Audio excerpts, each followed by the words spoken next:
Close your eyes for a moment and imagine the sound of a train in the distance. The low, mournful whistle drifts across empty fields. The steady rhythm of steel wheels on iron rails beats like a slow heart. In the quiet of the night, it is a sound, both lonely and comforting. For some, it meant movement, escape, adventure. For others, it was simply the background music of a hard life. Tonight, we journey back to a time when that sound was everything. A time when trains carried not only goods and passengers, but also the hidden lives of men wandering from town to town, searching for warmth, for work, for survival. This was the age of the hobos. The story begins in the late 1920s and early 1930s during the Great Depression. America was struggling. Banks collapsed, factories closed, families lost homes, farms, and savings. Everywhere, men who had once been proud workers found themselves standing in bread lines or staring at empty cupboards, wondering how to feed their children. For many, the only answer was to move, to leave behind what was lost and search for something, anything better. But without money, without automobiles, how could they travel? The answer was the railroad. Freight trains carrying goods across the nation became the arteries of survival. And so thousands of men climbed aboard illegally, hiding in boxcars, clinging to ladders, or crouching between cars. They became known as hobos, wandering souls of the rails, not to be confused with tramps or beggars. A tramp, people said, would not work. A bum refused both work and travel. But a hobo was willing to labor, willing to journey, willing to face hardship, in search of something more. Still, dignity alone could not protect them from the cold. And so begins our story of survival. Picture it, an endless stretch of track cutting across the Midwest plains. The land is flat, wide, and merciless in winter. A bitter wind sweeps through. Cornfields left dry and broken after harvest. Snow collects in the ditches. The sun dips below the horizon, and the world becomes a gray-blue canvas of silence. On the edge of a rail yard, a figure waits. His coat is thin, his shoes are patched with cardboard. A wool cap pulled low barely shields his ears. He listens for the rumble of the next freight, hoping to catch it before the night grows too dark. This man is a hobo. Perhaps yesterday he was a farmer, his land taken by the bank. Perhaps last year he worked in a factory that has long since closed. His story is one of thousands, repeated from coast to coast. Each man different, yet bound by the same hunger, the same desperation, the same hope that tomorrow might be kinder. But tonight, the only challenge is to endure the cold. The railroads themselves were a world of contradictions. To the wealthy, they symbolized progress, speed, and modern power. Trains carried coal, grain, cattle, and manufactured goods across vast distances. They connected cities with rural towns. They tied the nation together. But to hobos, the railroad was both savior and enemy. It offered free passage, moving road that cost no coin. Yet it also held danger. Railroad detectives, called bulls, patrolled the yards, ready to beat or arrest trespassers. Guards with clubs, dogs, or guns made sure the trains served commerce. Not the poor. To ride was to gamble with one's body and sometimes one's life. Still, every night, Figures crept through the shadows of the rail yard, quiet footsteps, quick glances over shoulders. The clang of couplings echoed through the darkness as trains were assembled. A man waited for just the right moment, heart pounding, before pulling himself onto the side of a moving car. If he was lucky, the boxcar door was open. If not, perhaps he could wedge himself between two cars, crouching on the narrow platform. If even that was impossible, he might climb to the roof, the icy wind lashing against his face as the train gathered speed. The rails did not forgive mistakes. A slip could mean being crushed beneath steel wheels. A stumble in the dark could mean death. Yet hunger and desperation made men bold. And so, night after night, the hobos rode. What was it like, you may wonder, to be there? Imagine the train racing through the countryside. Snowflakes sting your cheeks. Your hands are stiff, gripping iron so cold it burns. The night air slices through your clothes, stealing every ounce of warmth. The world is a blur of darkness and shadow. Farms and barns pass by, but they are unreachable. The train does not stop for you. Your stomach grumbles. You think of the last meal, maybe a crust of bread, maybe a tin of beans shared with strangers at a hobo jungle by the tracks. Ahead lies uncertainty. Will there be work in the next town? Will there be kindness? Or will the railroad police be waiting with clubs and fists? These were the thoughts of countless hobos, carried on the cold winds of the rails. But let us not forget, hobos were not only men, though rarer. Women too braved the rails. Some disguised themselves in men's clothes, cutting their hair short to avoid suspicion. For them, danger was double exposure, not only to the elements but to exploitation.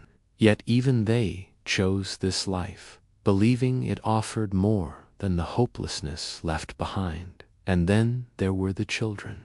Yes, even children rode the rails, runaways, orphans or sons, who felt they must help their families survive. They were called boxcar kids, and their wide eyes saw the world rushing by in streaks of night and day. Learning too soon the lessons of hardship, what united them, all men, women, young and old, was the cold. Cold was the great equalizer. It did not care if you were strong or weak, experienced or new to the rails. Without fire, without shelter, without layers of clothing, the night could swallow you whole. The breath of winter was a silent killer, and every hobo who rode knew it to survive. They had to learn the ways of the roadways that were not written in books, but whispered from man to man, passed along in smoky jungles, or scratched into secret signs on fence posts. And so the story of survival begins, not only with hardship, but with community. At the heart of hobo life was a strange kind of brotherhood. Imagine arriving at the edge of a town, tired and hungry, and seeing smoke curling from a small camp near the tracks. You walk closer, nervous at first, but then you hear laughter, voices, maybe a harmonica playing softly in the night. These are hobos, like you wanderers, workers, dreamers. They sit around a fire, sharing whatever scraps they have. One has an old blanket, another a dented pot, another a can of beans stretched into thin soup. They are not rich in possessions, but rich in survival. They teach you the rules of the road, which farms might give food, which towns to avoid, which symbols carved on a fence post mean danger or safety. In those moments, the cold is not quite so cruel. And so we see the story of Hobos is not only about struggle, but also about resilience. Every hobo who stepped onto a freight train carried with him not just a thin coat and a patched pair of shoes, but also a quiet strength of belief, however fragile, that tomorrow could be better, that somewhere down the line there might be work, or food, or kindness, that the rails themselves were not only iron and steel, but a pathway to survival. This is the stage upon which our story unfolds. The lonely whistle of the train, the bitter wind of the night, the endless stretch of tracks beneath a pale winter moon, and the figures shadowy, tired, yet unbroken, who dared to ride them. These were the hobos, and their fight against the deadly cold nights on the rails is the story we will now continue to explore. When night fell and the bitter cold crept in like a thief, hobos turned to their oldest and most faithful companion, fire. Fire was more than warmth. Fire was life. It was comfort, light, food, protection, and company. In a world where men owned almost nothing, no home, no steady meal, no safe bed, fire became the one thing that reminded them they were still human. But for the wandering hobo of the Depression years, fire was not easy to come by. You could not simply strike a match anywhere you pleased. A flame in the wrong place could invite trouble from townsfolk, attract unwanted attention from railroad bulls, or even spark disaster. And so fire became not only survival, but an art, scattered along the rail lines, usually just beyond the edges of towns, were makeshift camps known as hobo jungles. The word jungle might sound wild and chaotic, but to a hobo it meant a kind of sanctuary. These camps were often tucked away in wooded clearings near a river or stream, where men could wash their clothes, cook their meals, and gather without drawing too much attention. At the center of every jungle was a fire. Picture it: a ring of stones blackened by soot, sticks and logs gathered from fallen branches, perhaps mixed with scraps of broken lumber scavenged from abandoned sheds. Around it sit a handful of men, their faces lined with hunger and hardship, yet softened by the flicker of flame. Shadows stretch across the ground as sparks rise into the night. Some men sit in silence, staring into the fire as though it were an old friend. Others speak in low voices, telling stories of places they've been, jobs they've taken, or dangers they've escaped. Sometimes someone hums a tune or pulls out a battered harmonica, the music weaving with the crackle of burning wood. In those moments, the fire was not only heat, it was community. Around the campfire, hobos practiced a kind of rough, ingenious cooking. With little more than tin cans and scavenged scraps, they created meals that stretched what little they had. A large can, cleaned and bent into shape, could become a pot. Coffee tins turned into kettles. Even an old sardine tin with holes punched into its side could become a makeshift stove. Food was whatever could be found. Maybe it was potatoes begged from a farm, boiled until soft.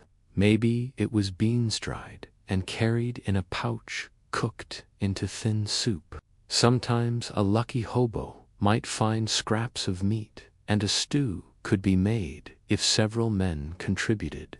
And sometimes it was little more than hot water, flavored with whatever was at hand, coffee grounds used for the third or fourth time, or a bone boiled until its last trace of flavor seeped out. But around the fire, even these meager meals felt like feasts. The fire was more than physical heat. It was a symbol. To sit by the fire was to be safe at least for a little while. The flames pushed back the darkness, both the darkness of the night and the darkness of despair. For men who spent their days hiding, running, or clinging to moving trains, the fire meant they could finally rest. It reminded them of home, of kitchens where mothers once cooked, of hearths that had long since gone cold, of families left behind. The fire was a thread that tied the present to the past and gave hope, however faint, for the future. Even the rituals of tending a fire became sacred. One man gathered wood, another stacked it carefully. A spark was coaxed into life, perhaps with a match, perhaps with flint. Hands shielded the fragile flame until it grew strong, and when it did, it seemed to give strength back to the men themselves. But not all fires were welcome everywhere. Hobos developed an unspoken code around their jungles and campfires. Respect was essential. A newcomer approaching a camp would never simply stride in. He would stand at the edge, waiting to be acknowledged, and then ask permission to share the fire. Generosity was common, but so was caution. Food was often shared, but a man who took more than his share would quickly find himself unwelcome. Stories were exchanged, but lies or boasting were frowned upon. Around the fire, honesty mattered because every man was stripped down to the same truth: survival. There were also dangers. Some towns despised hobos and sent police to break up camps. Fires might draw attention that meant beatings or arrest. So the fire had to be carefully tended, smoke kept low, its glow hidden behind trees or brush. A jungle was a fragile haven, easily discovered, easily destroyed, of course. Hobos could not always count on the safety of jungles. Often they had to ride the rails through the night with no chance of stopping. And here, fire was not possible, but some carried with them small tricks. A few had pocket warmers, crude devices fueled by charcoal or even embers, carried carefully in a tin. Others tucked heated stones, warmed by fire before departure, into their coats or boots, hoping the heat would last for an hour or two. Yet more often than not, the fire was left behind. On the moving train, the men had nothing but the memory of the flames they had last sat beside and the hope that another jungle lay ahead, another fire waiting to be lit. The cold could make men dream of fire as much as experience it. Some recalled childhood nights when they sat before hearths in their family homes, hearing wood crackle as snow fell outside. Others thought of campfires from summers long gone when they were boys, fishing or hunting with fathers and brothers in the bitter dark of the rails. Such memories were like small, invisible fires themselves. They gave warmth to the heart when none could be found for the body. And when a hobo finally reached a jungle, when he finally saw smoke curling upward through the trees, the sight was almost holy. He was not just finding warmth, he was finding belonging. In some places, hobos left signals for one another, chalk marks or carvings that meant safe camp here or good people nearby. Sometimes the smoke of a fire itself became a beacon. From miles down the track, a weary traveler could see the faint gray ribbon rising into the sky and know that he was not alone. To a man wandering through snow and hunger, that thin column of smoke was as hopeful as a lighthouse on a stormy sea. It meant food. It meant companionship. It meant survival. As the night wore on, the fire became the center of ritual. Men warmed their hands slowly, turning them back and forth before the flames. Boots were held near the edge, drying after a long day of snow and mud. Some men smoked the glow of their cigarettes blending with the sparks. Others carved wood or mended clothes, using the firelight as their only lamp. And when the fire burned low, the men would feed it, carefully, ever wasting fuel, always saving enough to keep it alive through the deepest hours of the night. Conversations by the fire were different, too. They were softer, slower. Men told stories not to impress, but to remember. They spoke of families, of far-off towns, of jobs once held. They spoke of fears and hopes in voices hushed by the flames. The fire gave permission to speak and, also, permission to fall silent.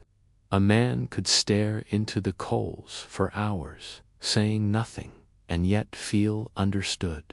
For Hobos, fire was also a teacher. It taught patience, the careful gathering of fuel, the slow coaxing of flame. It taught humility, knowing that without fire, the cold could take you. It taught sharing, for no one could sit by a fire alone for long without others coming to join. It was the teacher of survival itself. But fire, like life on the rails, was fragile. Rain could drown it, wind could scatter it, discovery could end it in an instant. And so Hobos learned to never take it for granted. Each fire was precious, each flame a gift. In a world where men had lost so much, their homes, their jobs, their security, fire reminded them that some things could still be created from nothing. A spark, a branch, a breath, and suddenly warmth bloomed where moments before there had been only darkness and cold. And so as we think of Hobos surviving the deadly cold nights, we must remember the power of fire. It was not only the physical flame burning in jungles by the tracks. It was also the fire within, the determination to survive, the spirit of sharing, the hope that tomorrow might be better. Each night, in countless hidden camps, fire lit the faces of men who refused to give up. It carried them through winters, through hunger, through despair. It gave them light when the world seemed lost in shadow. For the Hobo, fire was more than survival. It was dignity. It was fellowship. It was the fragile, flickering promise of life itself. Clothing to the Hobo was more than fabric. It was armor, a patchwork shield against the merciless cold that prowled the nights along the rails. When we think of knights of old, we picture shining steel, helmets, and swords. But the knights of the Depression wore different armor. Their coats were tattered, their shoes worn thin, their hats pulled low. And yet, in their own way, these garments were every bit as vital as a knight's shield. For without them, the cold would claim its victory before the night was through.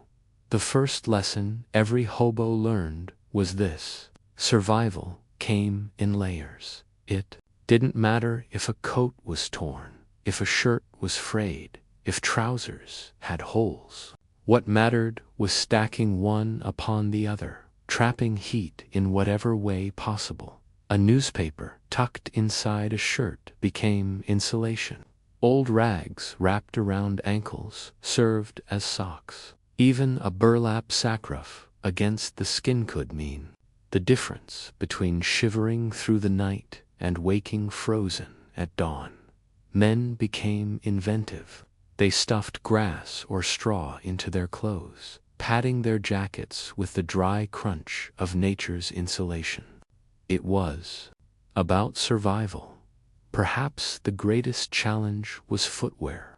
Shoes wore out quickly on the rails. Hobos walked miles every day through gravel yards, over icy fields, along endless tracks. A good pair of boots was a treasure, but few had them. Many wore shoes patched with cardboard, soles held together by string or wire. They wrapped their shoes. Some bound their feet with rope to hold everything in place, changing the paper each night to keep it dry when no shoes could be found. Some men wore only socks layered as many times as possible, wrapped in scraps of fabric, trudging barefoot across frozen ground. Each step a battle. Feet, after all, carried the hobo's entire life. Some wore battered fitterized gifts of another era, now softened with wear, leaving only their eyes visible. Scarves, too, were rarely true scarves. More often they were torn strips of cloth cut from shirts or dresses wrapped again and again until they formed a barrier against the wind. In this way, hobos resembled ghosts' faces, hidden clothes, mismatched, but all bound by the single purpose of holding in warmth the treasure of wool. Wool was the greatest treasure. Wool socks, if a hobo was fortunate enough to have them, were guarded with near-religious care. A woolen sweater, pulled from the trash or given in kindness, could make the difference between enduring the night or being claimed by it. Many hobos dreamed of wool the way others dreamed of gold. A single wool blanket, shared among several men, became a sacred possession of the camp-guarded and cherished. Sewing and mending, hobos also became tailors of necessity. In a small pouch were worth as coats were mended again and again until they were more patched than original fabric, some stitched with wire, some with string, some with strips of cloth. The stitches were never neat, but neatness did not matter. Only strength did. Mending clothes around the fire became a ritual. By the glow of the flames, men bent over their garments, repairing tears while others told stories. In those moments, the act of sewing was more than practicality. It was hope, a belief that tomorrow they would still be here, still walking, still riding, still alive. The symbolism of clothing. Clothing, too, carried identity. A man in rags was instantly marked as a hobo. Townsfolk could see it in an instant: the dirt-streaked coat, the sagging shoes, the mismatched layers. Some reacted with suspicion, others with pity. But among hobos themselves, clothing told other stories. A coat too large meant it had been found, not bought. A jacket with railroad patches hinted at past work. A neat mend in a sleeve meant a man still cared about dignity. A complete lack of shoes told everyone he had walked farther than most. These silent messages were read in seconds, no words needed. Borrowed and given clothes. Sometimes clothing came through kindness. Farmers, seeing hobos pass by, might offer an old coat or pair of boots no longer needed. Church groups sometimes handed out bundles of clothing in towns hardest hit by the Depression. A kind woman might sew patches onto a hobo's trousers, sending him on his way a little warmer than before. Such gifts were remembered for years. A man might recall not just the coat, but the face of the person who gave it, their eyes, their voice, the feeling of being treated as human in a life defined by cold and hunger. Clothing was not just fabric, it was grace, the weight of clothes. But clothing was heavy. Every extra shirt, every blanket, every scrap of fabric had to be carried. Hobos traveled light, for they walked long miles. Some carried their belongings in bindles, cloth sacks tied to sticks. Others had small satchels or battered suitcases filled not with valuables, but with layers for survival. And yet the burden was necessary. Men chose weight over cold. A heavy coat might drag on the shoulders during the day, but when the night fell, it became a fortress. Clothing as camouflage. Clothing also played another role: camouflage. To enter a town without drawing suspicion, hobos sometimes tried to dress as neatly as possible. A clean shirt washed in a stream, dried by a fire, might help them beg for work rather than being chased away. Others wore caps pulled low to hide their faces, hoping to slip unnoticed through busy streets. Clothing was both survival from the cold and survival from the gaze of society. The ritual of dressing for night. When darkness came, the ritual began. A hobo would layer every piece of clothing he had, preparing for the long hours ahead. Shirt, then another shirt, then a jacket, trousers over trousers, if he had them. Socks, then more socks, then rags bound with string, newspapers tucked beneath. Layers, a hat pulled down, a scarf wound tight. Each step was deliberate, each layer another shield. By the time he lay down, perhaps in a boxcar, perhaps beneath a bridge, he was encased in his own rough armor, ready to face the cold's assault.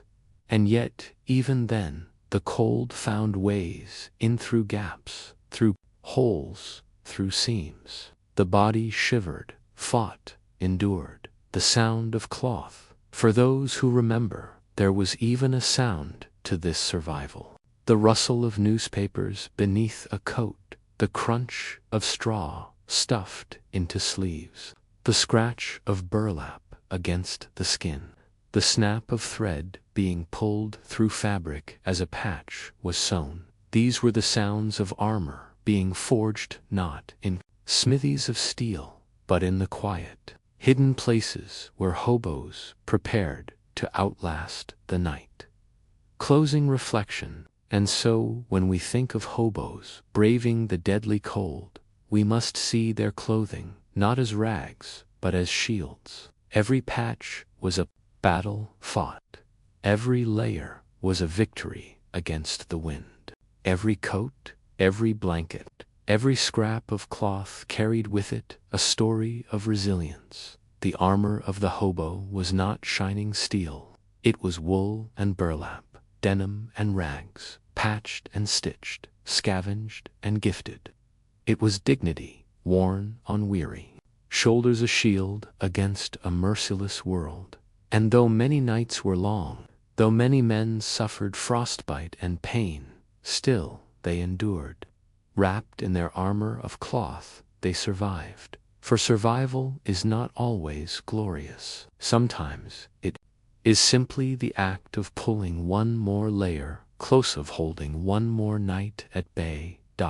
And in that, the hobos were warriors of their own kind, fighting not with swords, but with coats and scarves, newspapers and patches, courage stitched into every seam. End of part 3. Expanded to approximately 4,000 words. This sets up part 4 on shelter box, barns, and dangerous hiding places. Do you want me to move on and expand part 4 into a full 4,000-word chapter as well? So the whole 6-part series grows into a full-length audiobook-style script for your channel, you said.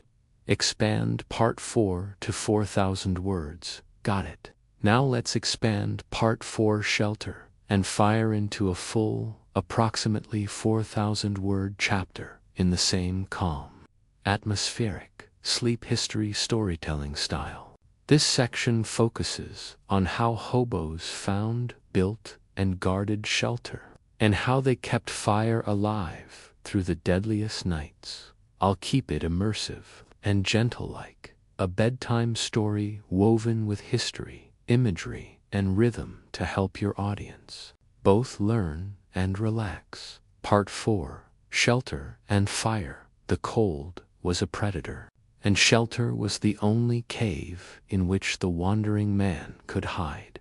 A hobo on the rails lived not in houses, nor in rooms of his own, but in borrowed corners of the world, an empty boxcar, a loft in a stranger's barn, a space beneath a bridge, where shadows gathered. Every night was a question. Where will I sleep? Will I find cover before the frost finds me? And when he was fortunate, when he found 4 walls, or even 2, when he found a place to crouch or curl, then came the second question. Can I make a fire? Can I coax warmth out of wood, out of coal, out of scraps left behind by others? Shelter and fire were not luxuries. They were the difference between waking to another dawn or never waking at all. The boxcar, home on wheels for many. The boxcar was the first and last refuge. By day, the great wooden cars rumbled across the continent, carrying grain, lumber, or machinery. But by night, when the train stopped and the crew dispersed, a hobo might slip inside. If he was lucky, the car would be empty. The floor, though hard, was dry. The walls, though thin, kept the wind away. In winter, the boxcar became a fortress. Hobos, huddled in corners, pressed against each other, sharing body heat. They lined the floors with newspapers, old sacks, straw stolen from fields. Some lit small fires in tin cans, careful to keep the flames low so the smoke would not give them away. But the boxcar was never truly safe. Railroad police, dreaded bulls, patrolled yards. If they found hobos inside, they dragged them out, sometimes with fists, sometimes with clubs. Other times, the cars themselves betrayed their passengers. A sudden movement, a jolt of steel, could crush a man or send him tumbling beneath the wheels. Still, hobos risked it, for, in the boxcar at least, there was a chance of warmth. Bridges and culverts. When no boxcar could be found, the hobo turned to the land itself. Bridges were common shelters. Beneath their stone arches or iron beams, men lay hidden from the wind. The river beneath flowed like black glass, its surface steaming in the cold. The echoes of trains above became lullabies of iron. Culvert tunnels built for water beneath the tracks forged even tighter spaces, cramped, damp, and dark. They were not comfortable, but they shielded men from the bitter air. And sometimes that was enough. A culvert could fit only a handful of men, shoulder to shoulder, knees tucked to their chests. The stone walls leached away their heat, but the wind stayed outside. In the coldest nights, even such narrow safety was salvation. Barns and lofts. The luckiest hobos found barns. A farmer's barn was more than shelter, it was luxury. Soft hay to lie upon, the scent of animals and earth warmer than the icy fields outside. The creak of wooden beams above, steady and comforting. Hobos slipped into barns under cover of night, careful not to wake dogs or farmers. They burrowed into lofts, covering themselves with straw until only their faces showed. The hay itched, but it insulated. It held the warmth of the day's sun and the breath of animals. Some farmers turned a blind eye, knowing a man needed only a night's rest.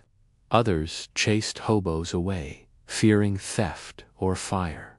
And fire was indeed a danger. One careless match, one spark near dry straw, could destroy not only a barn, but a family's livelihood. For this reason, hobos were often cautious. They lit no fires inside barns. They relied on the warmth of hay and the shared heat of bodies.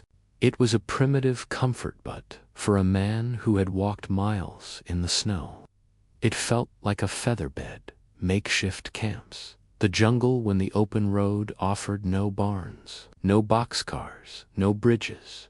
Hobos created their own shelters. These were called jungles. A jungle was a camputili near water, hidden by brush or trees. Hobos built lean-tos from branches, propped up tarps, if they had them, or stretched old quilts between trees. Cardboard, though flimsy, became walls. Sheets of tin scavenged from junkyards became roofs. The jungle was more than survival. It was community. Here, men shared food, stories and, most importantly, fire. The fire in a jungle was sacred. It was built in pits, lined with stones.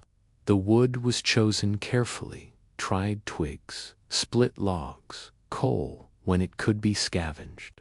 Around the fire, pots of stew simmered. Around the fire, men mended clothes, sang songs, told tales of towns far away. In the jungle, a man was not alone. And though the cold still crept in, it was held at bay by fellowship. Fire, the old companion to the hobo fire, was life. It cooked the food that kept his belly from aching. It dried the clothes that froze stiff on his back. It lit the darkness when fear crept close, and above all, it gave warmth, the one thing a man could not live without. But fire was not easy to come by. Matches were precious. A single box could be traded like gold. Men guarded them in tins wrapped against damp. When matches ran out, they turned to flint, to steel, to luck. The ritual of fire began with gathering. Wood was collected from hedgerows, broken furniture, old crates. Coal was scavenged from tracksides where engines spilled their fuel. Paper, rags, and straw became kindling. Then came the spark. A match struck. The tiny flame held against the waiting wood. Sometimes it caught at once. Sometimes it died in the wind, and a man cursed softly, striking again. But when the fire finally took, when the flames licked upward, and smoke curled into the night, there was relief. A circle of warmth was drawn against the cold. Fires in cans, when stealth was needed. Hobos used fires in cans. A tin can, holes punched in its sides, became a small stove. Inside, twigs burned flames hidden. The can glowed, sending heat upward. 2 warm hands or cook beans. These fires were safer, less visible. They could be carried even, placed inside a boxcar to ward off the night. The smell of smoke clung to clothes, but hobos were used to it. Some men grew skilled at crafting stoves with chimneys made from pipe. They cooked small meals, boiled water, roasted scraps of meat. In the darkest nights, the little fire in the can was as precious as a hearth in a palace. Dangers of fire, yet fire carried dangers. Too much smoke could reveal a camp. Sparks could ignite dry brush or barns. Railroad bulls punished hobos harshly if they found fires in yards. And so fires were treated with respect. They were built low, tended carefully, extinguished when men moved on. Ashes were buried. Wood was scattered. The jungle left little trace behind, for the rails demanded invisibility, the psychology of shelter. But beyond warmth, shelter and fire gave something else. Peace, to curl beneath a bridge, to lie hidden in hay, to sit by a fire with other men. These acts gave rest not only to the body, but to the spirit. The road was lonely. The cold was merciless. A man without shelter was exposed, vulnerable. But with walls, even walls of cardboard, he could believe in safety, if only for a few hours. And around the fire, stories wove themselves like blankets. Men spoke of better times, of families left behind, of towns where work might still be found. They laughed even when laughter was hard. They shared food even when there was little. The fire gave warmth to the body. The shelter gave warmth to the soul. Closing reflection. So, when we imagine hobos surviving the deadly cold, we must see not just men in rags, but men in search of shelter. Men tending sacred flames. The boxcar, the barn, the bridge, the jungle. Each was a refuge, a pause. In the endless wandering, each fire was a heartbeat against the vast silence of winter nights. For survival was not only in the clothes they wore, nor in the food they ate, but in the simple miracle of finding a place to rest, a flame to sit beside, and the courage to face the cold again when morning came. Shelter and firewalls and warmth, the oldest companions of humankind, carried into the hobo's world, keeping him alive on the long and frozen road. End of Part 4, expanded to approximately 4,000 words. Next, Part 5 will explore the power of companionship, how hobos survived the cold together through brotherhood and shared rituals. Would you like me to expand Part 5 into a full 4,000-word chapter as well, so your script flows like a complete audiobook-style narration? You said, expand Part 5 in 4,000 words. Perfect. Let's now expand Part 5, companionship and brotherhood, into a full approximately 4,000-word chapter, continuing the calm, sleep history storytelling style. This section explores how hobos relied on one another for warmth, survival, and spirit. Companionship itself became a weapon against the cold. It will be soothing, rhythmic, and immersive dial for your channel. Part 5, companionship and brotherhood. Cold was merciless, the hunger unending, the road long and lonely, and yet there was something stronger than the cold, something deeper than hunger. It was the bond of men who walked the same path, who carried the same burdens, who lived under the same stars. It was companionship. It was brotherhood. 4. In the long winter nights, when the wind howled like a beast and the frost crept into every seam of clothing, no man could survive alone for long. The hobos knew this. They knew that fire kept the body alive, but fellowship kept the spirit alive, and a man needed both, or he would be lost. The shared fire, the fire, was never just one man's. When a hobo lit his flame, others came slowly, quietly drawn by the glow, by the smoke that curled into the dark. They sat in a circle, shoulders hunched, hands extended to the warmth, and as they sat, something softened. The fire crackled, voices murmured, and in that circle, the cold felt less sharp. Men shared what little they had: a crust of bread, a tin of beans, a handful of coffee grounds, boiled again and again until all flavor was gone. They passed the food around. Each man took a little.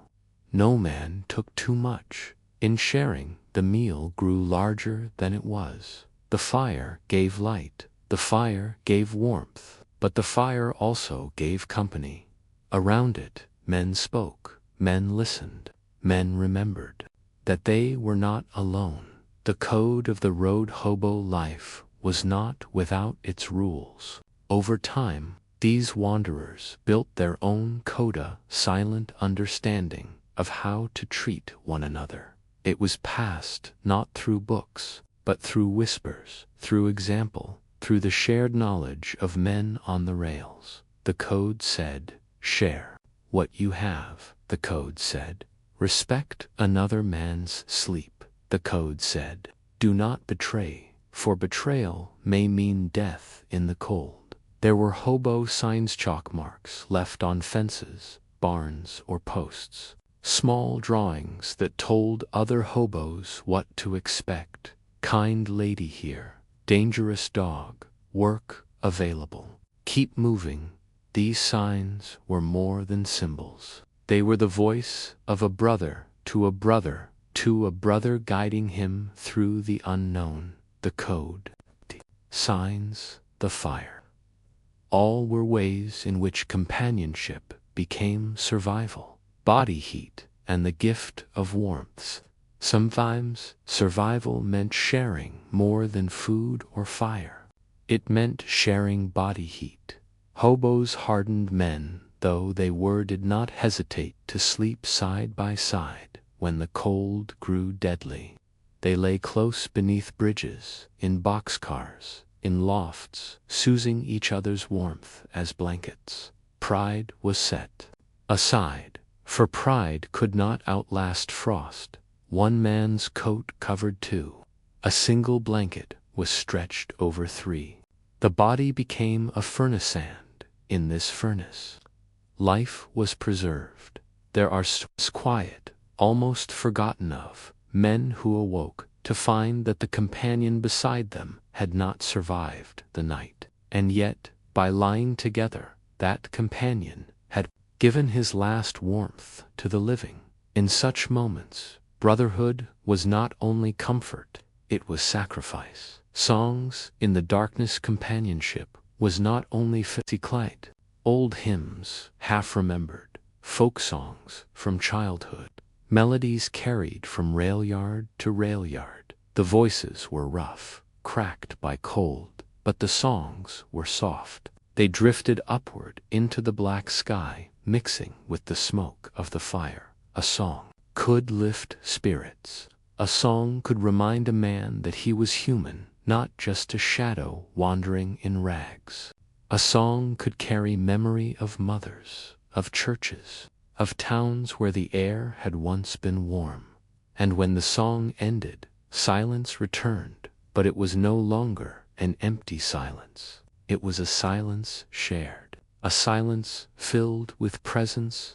Stories, as shelter. If fire warmed the body, stories warmed the mind.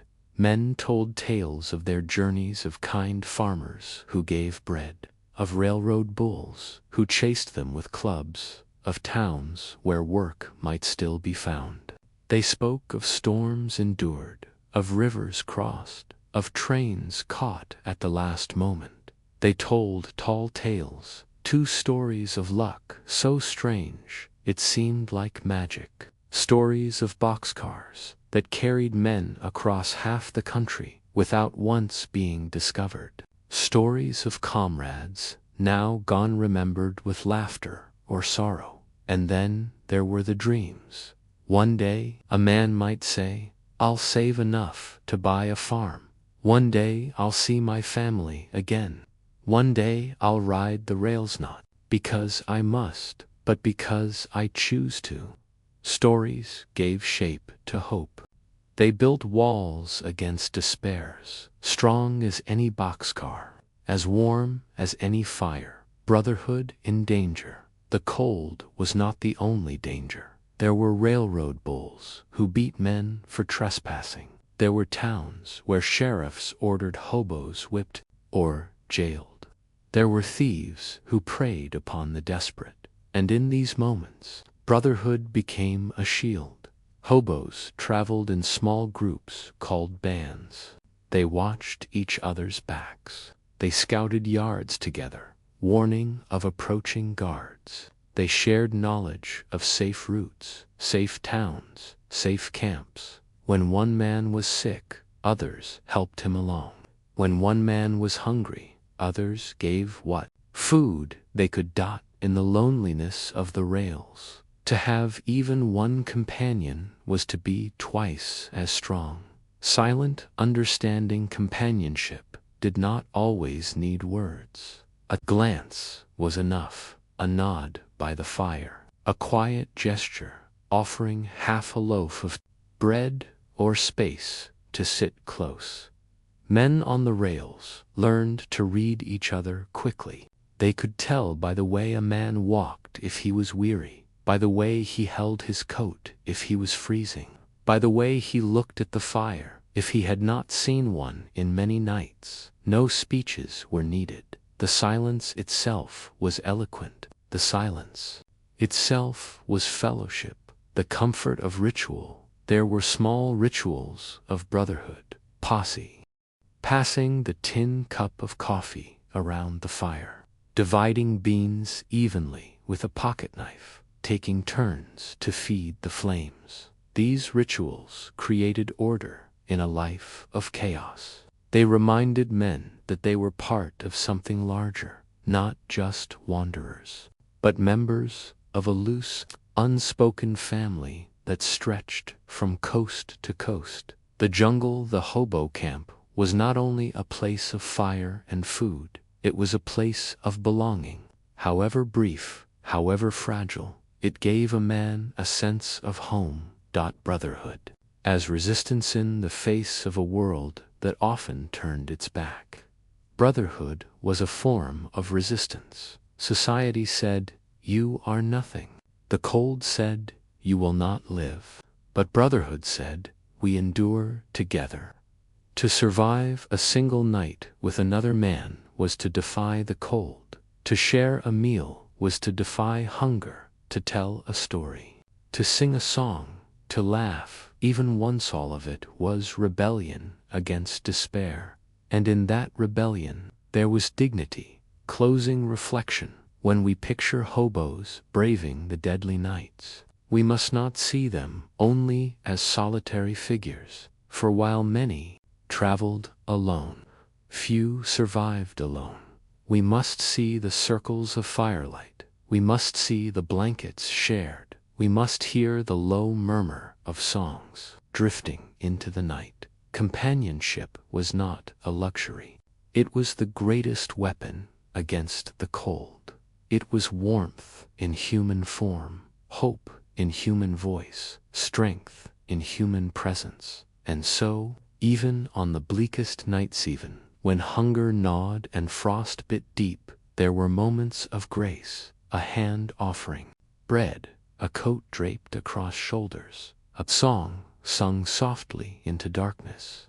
These were the bonds that turned the rails from a place of exile into a place of brotherhood. These were the bonds that kept men alive when everything else conspired to bring them down. Companionship, fellowship, brotherhood, the invisible fire that burned alongside every visible flame.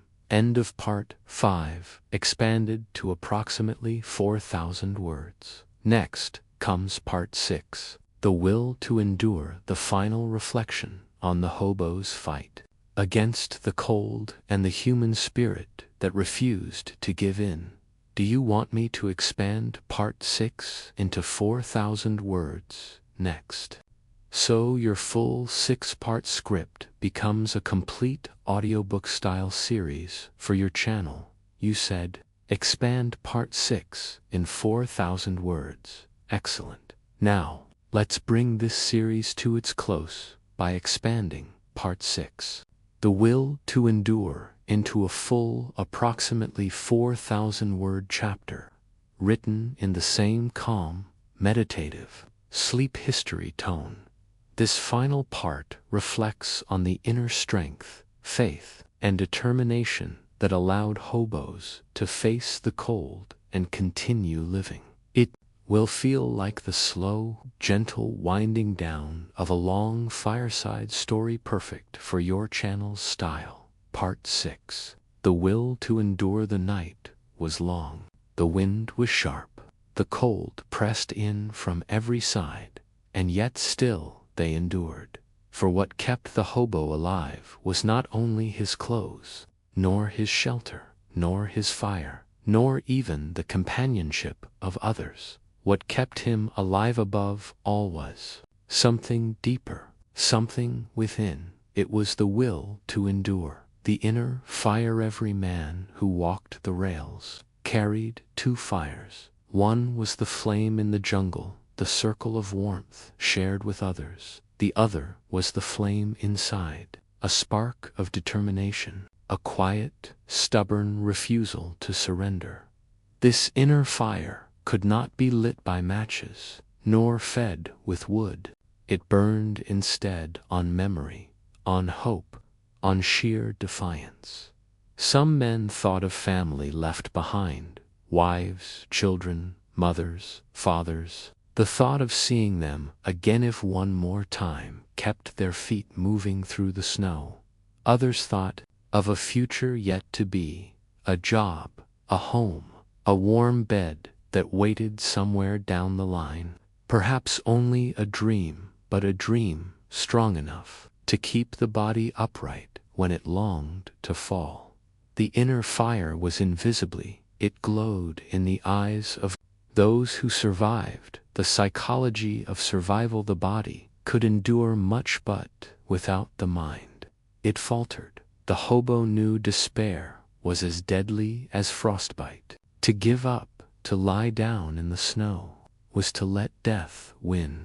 And so he trained himself to think forward. One more mile, one more step, one more step, one more night. These small promises carried him through when the horizon looked endless. Some men whispered prayers.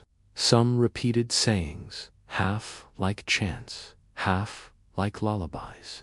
Others counted the ties of the railroad as they walked, letting the rhythm of iron beneath their feet keep the mind from sinking into despair. Survival was as much thought as it was action.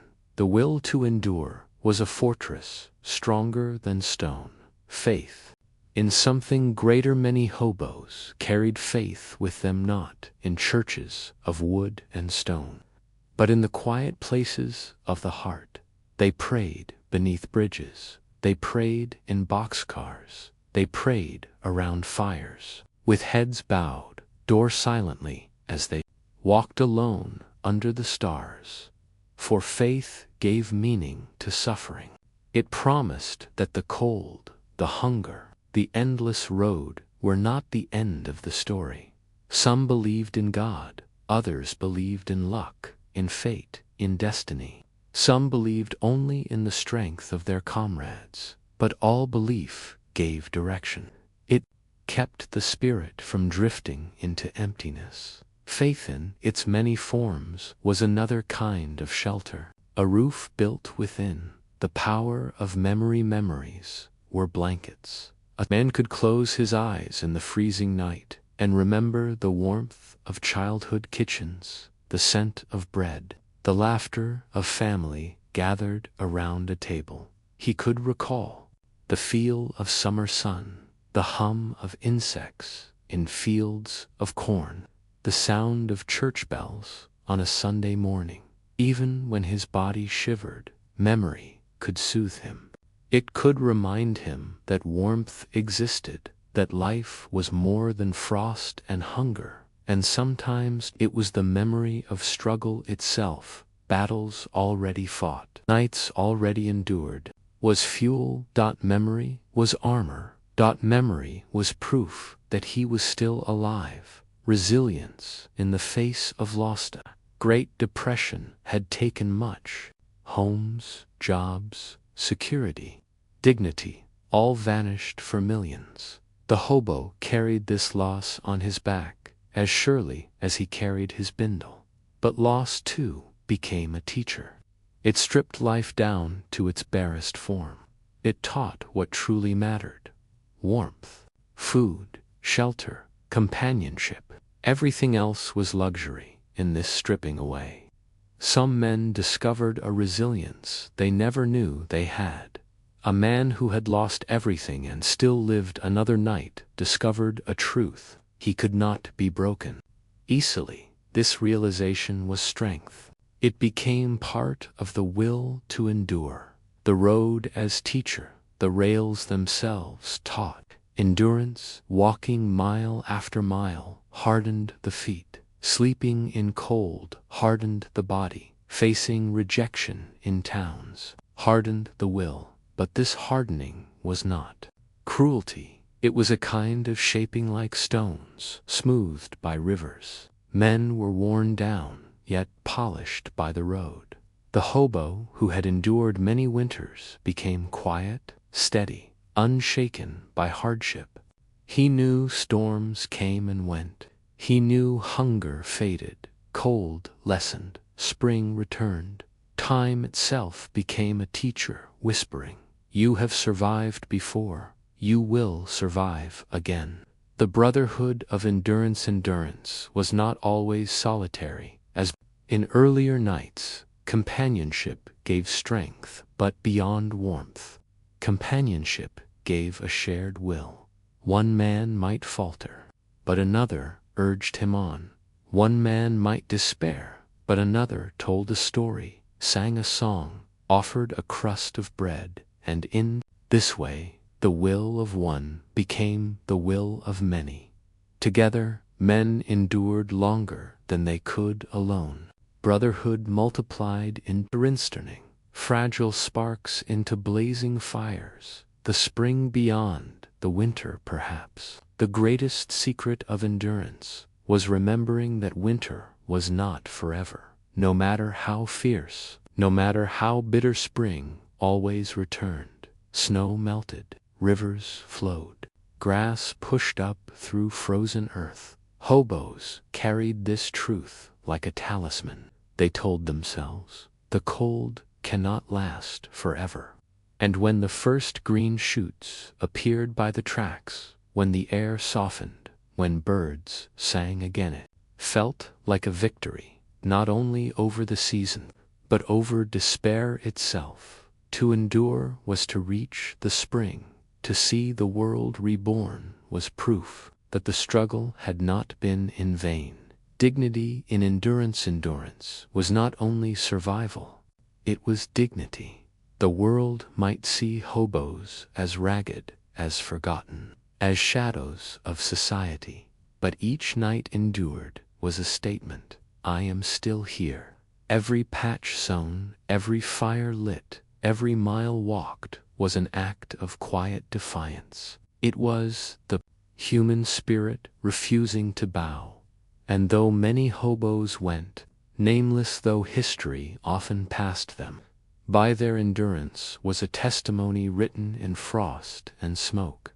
It was the record of ordinary men facing extraordinary hardship and refusing to vanish. Closing reflection. And so, as we close this journey through the cold nights of the rails, we return to the simple truth. Survival was never just about coats or shelters or fires. It was about the will to endure, that invisible flame, that stubborn step forward, that refusal to surrender. Even when the world seemed lost, the hobos of the Depression endured because they carried within them something that no frost could extinguish. They carried resilience, they carried hope. They carried the quiet strength of the human soul, and as long as that inner fire burned, no matter how faintly, no matter how fragile, they could face another night. The rails stretched endless, the nights grew cold, but the will to endure was endless.